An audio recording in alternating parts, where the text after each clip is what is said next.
Hi, my name is John Green. This is Crash Course World History, and today we're going to talk about Africa. Mr. Green, we've already talked about Africa. Egypt is in Africa, and you haven't shut up about it the entire course. Yeah, that's true of me from the past, but Africa's big. It's like super big, much bigger than it appears on most maps, actually. I mean, you can fit India and China and the United States if you just fold in Maine. All of that fits in Africa. Like any huge place, Africa is incredibly diverse, and it's a mistake to focus just on Egypt. So today, let's go here, south of the Sahara Desert.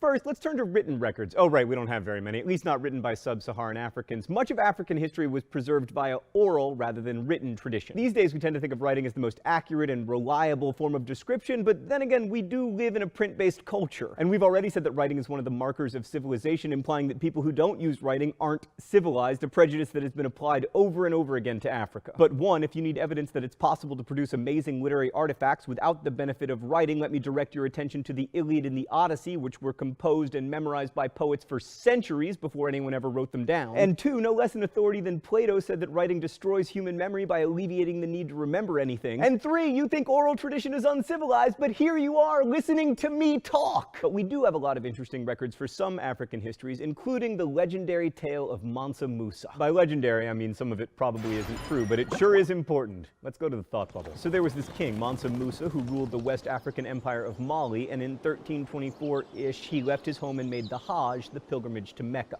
He brought with him an entourage of over 1,000 people, some sources say 60,000, and most importantly, 100 camel loads of gold. The way Mansa Musa spent freely and gave away lots of his riches. Most famously, when he reached Alexandria, at the time one of the most cultured cities in the world, he spent so much gold that he caused runaway inflation throughout the city that took years to recover from. He built houses in Cairo and in Mecca to house his attendants, and as he traveled through the world, a lot of people, notably the merchants of Venice, no thought bubble, like actual merchants of Venice, right.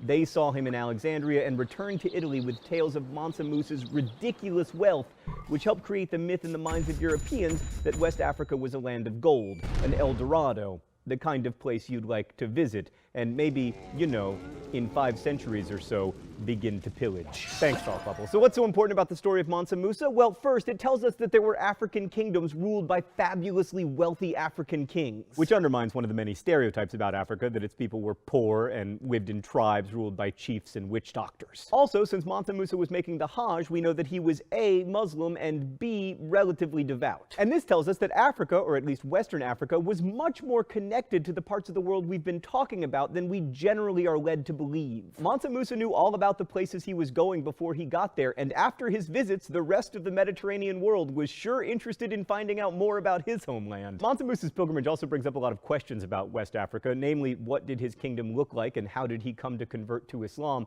The first question's a little easier, so we'll start with that one. The Empire of Mali, which Mansa Musa ruled until the extremely elite year of 1337, was a large swath of West Africa running from the coast hundreds of miles into the interior and including many significant cities, the largest and best known of which was Timbuktu. The story of the Islamization of the empire, however, is a bit more complicated. Okay, so pastoral North Africans called Berbers had long traded with West Africans, with the Berbers offering salt in exchange for West African gold. That may seem like a bad deal until you consider that without salt, we die, whereas without gold, we only have to face the universe's depraved indifference to us without the benefit of metallic adornment. That went to an ominous place pretty quickly. Right, so anyway, the Berbers were early converts to Islam, and Islam spread along those pre-existing trade routes between North and West Africa. So the first converts in Mali were traders who benefited from having a religious as well as a commercial connection to their trading partners in the north and the rest of the Mediterranean. And then the kings followed the traders, maybe because sharing the religion of more established kingdoms in the north and the east would give them prestige,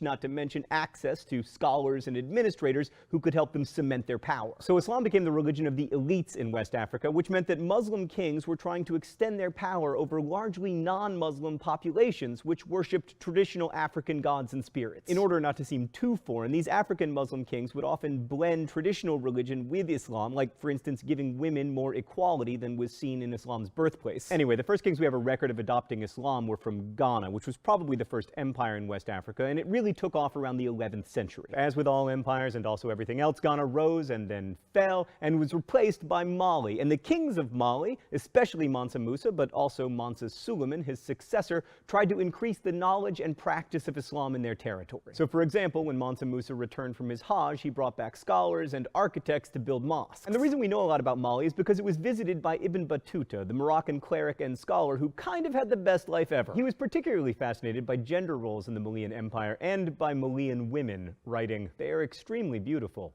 and more important than the men." Oh, it must be time for the open letter. An open letter to Ibn Battuta. I wonder what's in the secret compartment today. Oh, appears to be some kind of fake beard. Movie magic! Stan, why did you do this to me?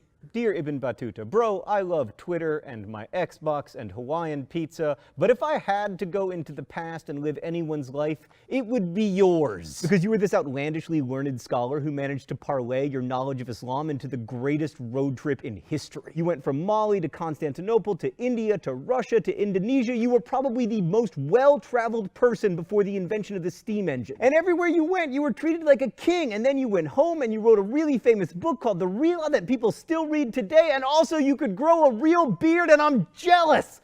Best wishes, John Green. One more thing about Mansa Musa, there are lots of stories that Mansa Musa attempted to engage in maritime trade across the Atlantic Ocean, and some historians even believe that Malians reached the Americas. DNA investigation may one day prove it, but until then, we'll only have oral tradition. The Malian Empire eventually fell to Songhai, which was itself eventually overthrown for being insufficiently Islamic, all of which is to say that like China or India or Europe, West Africa had its own empires that relied upon religion and war and incredibly boring dynastic politics. Man, I hate dynastic politics. If I wanted to live in an ostensibly independent country that can't let go of monarchy, I'd be like Thought Bubble and move to Canada. Oh, come on, Thought Bubble, that's not fair. Shut up and take back Celine Dion. All right, now let's move to the other side of Africa, where there was an alternative model of civilizational development. The eastern coast of Africa saw the rise of what historians call Swahili civilization, which was not an empire or a kingdom, but a collection of city-states like Zanzibar and Mombasa and Mogadishu, all of which formed a network of trade ports. There was no central authority. Each of these cities was autonomously ruled, usually, although not always, by a king. But there were three things that linked the city-states such that we consider them a common culture: language, trade, and religion. The Swahili language is part of a language group called Bantu, and its original speakers were from West Africa. Their migration to East Africa changed not only the linguistic traditions of Africa, but everything else, because they brought with them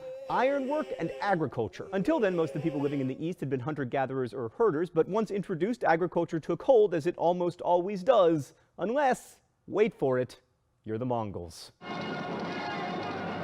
Modern-day Swahili, by the way, is still a Bantu-based language, although it's been heavily influenced by Arabic. On that topic, for a long time, historians believed that these East African cities were all started by Arab or Persian traders, which was basically just racist. They didn't believe that Africans were sophisticated enough to found these great cities. Now scholars recognize that all the major Swahili cities were founded well before Islam arrived in the region, and that in fact trade had been going on since the 1st century CE. But Swahili civilization didn't begin its rapid development until the 8th century, when Arab traders arrived seeking goods that they could trade on the vast Indian Ocean network, the Silk Road of the Sea. And of course, those merchants brought Islam with them, which, just like in West Africa, was adopted by the elites who wanted religious as well as commercial connections to the rest of the Mediterranean world. In many of the Swahili states, these Muslim communities started out quite small, but at their height between the 13th and 16th century, most of the cities boasted large mosques. The one in Kilwa even impressed Ibn Battuta, who of course visited the city because he was having the best life ever. Most of the goods exported were raw materials like ivory and animal hides and timber. It's worth noting, by the way, that when you're moving trees around, you have a level of sophistication to your trade that goes way beyond the Silk Road. I mean, if you'll recall, they were just trading like tortoise shells and stuff. Not again! Africans also exported slaves along the East Coast, although not in huge numbers, and they exported gold,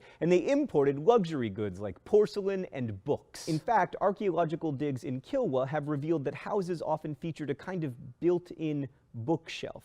Learning of books through architecture nicely captures the magic of studying history. Archaeology, writing, and oral tradition all intermingle to give us glimpses of the past. And each of those lenses may show us the past as if through some funhouse mirror, but if we're conscious about it, we can at least recognize the distortions. Studying Africa reminds us that we need to look at lots of sources, and lots of kinds of sources, if we want to get a fuller picture of the past. If we relied only on written sources, it would be far too easy to fall into the old trap of seeing Africa as backwards and uncivilized. Through approaching it with multiple lenses, we discover a complicated, diverse place that was sometimes rich and sometimes not. And when you look at it that way, it becomes not separate from, but part of our history.